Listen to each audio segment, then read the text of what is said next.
Middle east దేశాల్లో కొనసాగుతున్న యుద్ధ ప్రభావం ఇప్పుడు హైదరాబాద్ నగరంపై కూడా పడుతోంది. ఎల్పీజీ గ్యాస్ సిలిండర్ల సరఫరా ఆలస్యం అవుతుండటంతో నగరవాసులు ఇబ్బందులు పడుతున్నారు. దీంతో చాలా మంది ప్రత్యామ్నాయంగా పీఎన్జీ గ్యాస్ ను తీసుకుంటున్నారు. పైప్ లైన్ ద్వారా ఇంటికి వచ్చే ఈ గ్యాస్ పైపుల్లో ప్రజల్లో ఎలాంటి పెరుగుతోంది? పీఎన్జీ గ్యాస్ ప్రయోజనాలేంటో let's watch the story.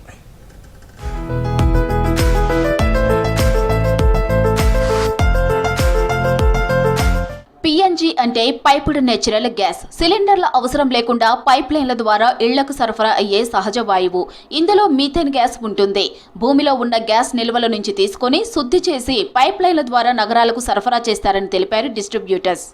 LPG gas తో పోలిస్తే పీఎన్జీ గ్యాస్ కు ప్రత్యేక ప్రయోజనాలు ఉన్నాయంటున్నారు ప్రజలు. సిలిండర్ బుక్ చేయవలసిన అవసరం ఉండదు. గ్యాస్ అయిపోతుందనే టెన్షన్ ఉండదు. లీక్ అయినా గాలిలోకి త్వరగా కలిసిపోవడంతో ప్రమాదం తక్కువగా ఉంటుంది.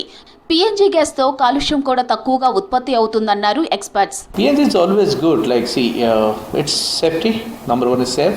Same thing is will not have like what of the crisis right now going on in the market because of the what of the war and in the other countries. I think in future if this kind of situation will create, at least will not have any issue for our at least for the kitchen. Right now at present we are taking with Indian gas. We are using we are having gas banks and we are pumping through pipeline. హైదరాబాద్లో గృహ వినియోగానికి PNG gas ధర యూనిట్కు 50 నుంచి 60 రూపాయల మధ్య ఉంటుందన్నారు distributors. నెలకు ఉపయోగించే గ్యాస్ పరిమాణాన్ని బట్టి 400 నుంచి 700 రూపాయల మధ్య బిల్లు వస్తుందంటున్నారు. పీఎన్జీ గ్యాస్ నిరంతర సరఫరాతో పాటు భద్రత, తక్కువ కాలుష్యం ఉంటుందన్నారు పబ్లిక్. మనము ఎల్పిజి బుక్ చేయాలన్నా, మనం ప్రొక్యూర్ చేసుకోవాలన్నా చాలా కష్టంగా ఉంది. సో దీని బదులు అదర్ మెట్రో సిటీస్లో కూడా మనకి పీఎన్జీ గ్యాస్ అనేది ఇంప్లిమెంట్ చేస్తున్నారు. సో పెద్ద పెద్ద గేటెడ్ కమ్యూనిటీస్లో ఆల్రెడీ ఇంప్లిమెంట్ చేస్తున్నారు. అది మన తెలంగాణలో కూడా ఇంప్లిమెంట్ అవ్వాలి అండ్ మా కమ్యూనిటీలో కూడా ఇంప్లిమెంట్ చేయాలని మేము కోరుకుంటున్నాం. సో బెనిఫిట్ ఏంటంటే LPG is somewhere around 180-190 rupees per unit పడుతుంది మాకు.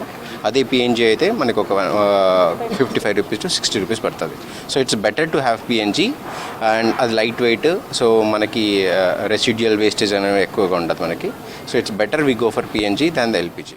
డిస్ట్రిబ్యూటర్స్ తో అగ్రిమెంట్ చేసుకున్న 10 రోజుల్లోనే ఇంటికి పీఎన్జీ కనెక్షన్ వస్తుందంటున్నారు వినియోగదారులు. పీఎన్జీకి ఉపయోగించుకునేలా విల్లా, కమ్యూనిటీస్, టౌన్షిప్పుల్లో నిర్మాణాలు చేపడుతున్నారు బిల్డర్స్. పీఎన్జీని ప్రభుత్వం ప్రోత్సహించాలని కోరుతున్నారు సిటీ ప్రజలు. పీఎన్జీ ఇనిషియేటివ్ వల్ల మాకు ఇది చాలా బెనిఫిట్ అయ్యిద్ది. సో లో కాస్ట్ ఉండిద్ది, ఈజీ మెయింటెనెన్స్ తక్కువ ఉండిద్ది. అలాగే చాలా విల్లాస్ ఆర్ కమ్యూనిటీస్ దీనికి మూవ్ అవుతున్నాయి. సో మా కమ్యూనిటీ కూడా దీనికి మూవ్ అయితే మాకు రెసిడెంట్స్కి చాలా బెనిఫిట్ అయ్యిద్ది. సో దీనివల్ల మేము కూడా పీఎన్జీ ఇనిషియేటివ్ స్టార్ట్ చేస్తే గవర్నమెంట్ కూడా దీన్ని హై ప్రయారిటీ తీసుకొని సో ఇలాంటి కమ్యూనిటీస్కి కొన్ని పైలట్ ప్రాజెక్ట్స్ లాగా స్టార్ట్ చేసి ఇట్లా పీఎన్జీ పెడితే బాగుంటుందని మేము అనుకుంటున్నాం. ఎల్పిజి కన్నా పీఎన్జీ ఎందుకు బెటర్ అంటే పీఎన్జీ అనేది lighter gas. So carbon emissions LPG కన్నా చాలా తగ్గుతాయి. అండ్ ఇంత పెద్ద గేటెడ్ కమ్యూనిటీస్లో బిగ్గర్ ప్రాబ్లమ్స్ ఏంటంటే చాలా చోట్ల గ్యాస్ సిలిండర్స్ ఉంటాయి. ఎంత మనం రిస్ట్రిక్ట్ చేసినా చైల్డ్ వెళ్ళి చెక్ చేసే అవకాశం ఉంటుంది. సో కన్స్ట్రక్షన్స్ అప్పుడు అపార్ట్మెంట్స్లో ముందే వాళ్ళు పిఎన్జీ కనెక్షన్స్ ఇచ్చేస్తే it will be more safer. ఇనిషియల్గా కాస్ట్ అయినా లాంగ్ టర్మ్లో కాస్ట్ వైబిలిటీ చాలా తగ్గుతుంది.